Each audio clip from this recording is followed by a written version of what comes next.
જય શ્રી રામ, જય માતાજી. તો આજે આપણે આવી ગયા છે ખેતમ લાકડા કાપવા. અભી મજા આયેગા ના ભીડો. લાકડા કાપીએ આપણે. રન. મારો ભાઈ કૂતરાને રોટલો ખવડાવવા જોઈએ છે, જોઈ રહ્યો દાડા રોટલો ખવડાવીએ. રન.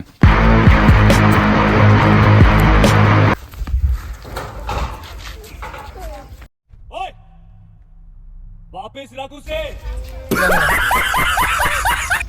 તો આપણે લાલુ બાજુ જા.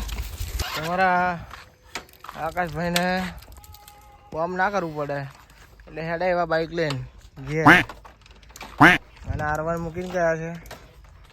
હવે જાય છે ને કે હું પાછો આવું. શું કામ હે ભાઈ તારે? તો અમારા નાના ભાઈ આકાશભાઈ લાકડા કાપે છે. કાપતા તો એમને આવડતું નહીં. જો